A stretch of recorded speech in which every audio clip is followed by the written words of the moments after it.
do you profess your belief? I said, do you profess your belief tonight, brothers and sisters?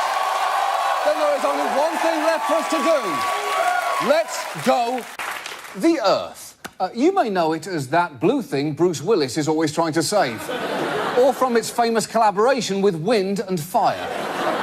Or just simply as that place where George Clooney lives. America.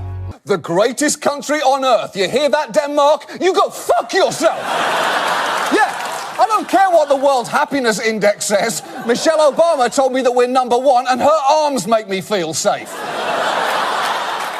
The United Kingdom. Birthplace of the Beatles, and yet very much the world's Ringo. The United Kingdom, a place whose very name after this week's events is beginning to sound a bit sarcastic. France, the Frenchest thing imaginable, a croissant sitting in a cafe eating a baguette, or maybe a mime feeding invisible cheese to his invisible mistress with a visible erection. Belgium, though Belgium does have one thing in common with Budweiser. Historically speaking, Germans refuse to acknowledge that it's even there. Look, Estonia, a country where, from the looks of it, they still worry about Shrek attacks. Finland. Finland is on all the good lists, like countries with the best pastries, or best countries to host your overseas lesbian wedding. Sweden? Who hasn't spent 20 minutes in IKEA and immediately wanted to launch an attack on Sweden? Someone has to pay for what I'm going through here. China in microcosm right there.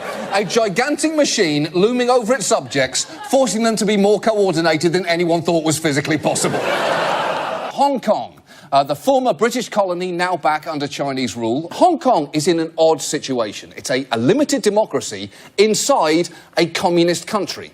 A setup that their own constitution describes as one country, two systems. It's like the 2 girls, 1 cup of governance, with one girl having a lot more control over what happens to that cup. Djibouti is a country with a rich cultural history and a multi-ethnic population of over 850,000 people, but you are right, it does also sound like a butt. Souls to the Poles, which is not to be confused with my charity foundation, Souls to the Poles, which sends shoes to Polish people, despite the fact they haven't asked for them, don't need them, and have repeatedly asked me to stop. Turkey, aka Diet Syria. Turkey is a nation in crisis. Turk is a dating service that helps you fuck long-haul truckers. Chechnya. The place that, when it shows up in text at the beginning of an action movie scene, promises you some shit is about to go down.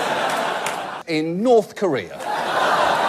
Alphabetically speaking, the world's foremost Korea. New Zealand. If you want an image that sums up everything great about New Zealand, this is the flag right here. What Olympic team would not be proud to march beneath that? We have 2 million people incarcerated. If we keep going in this direction, we'll soon have enough to populate an entire new country with prisoners. And trust me when I say, that is not a good idea. Literally, the only good thing to come out of that experiment was Hugh Jackman, and that took 180 years. It was worth it, but it was a long time. But it was worth it. It was worth it. But that's 2 centuries, but it was worth it. But we all know the 3 most famous stereotypes of Italian culture are that they have close family relationships, they turn international negotiations into shouting matches, and they enjoy cooking pasta for dogs. You know, Italians.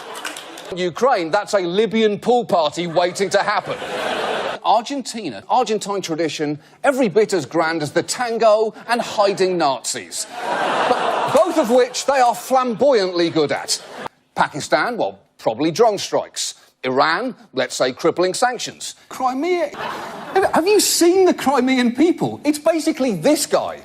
This is what you won, Russia. This man and the entire history that his face represents. And I just want to be clear that this guy is having a really good day. That is what smiling looks like in Crimea. And why shouldn't he be smiling? After all, it's his 16th birthday. Brunei. Wait, let me back up for a second. There is a country called Brunei. It's located here in Southeast Asia. Specifically, it's located here on the island of Borneo. Anyway, Brunei falls under the Saudi Arabia rule. If you're a tiny, wealthy, strategically located country with oily business underneath you, the whole world is your friend. In a nutshell, Gaza, horrific. And Syria, to be honest, it's barely been reported on, but let's assume it's still fucking awful.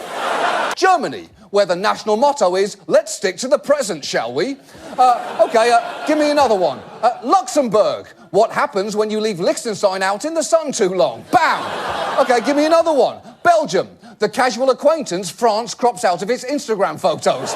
Okay, one more, I'm on a roll, one more. Denmark, what would happen if a suicide note was a country? I don't even know. I'm doing these, and I could do them all day. That's our show. Thank you so much for watching. See you next week. Good night.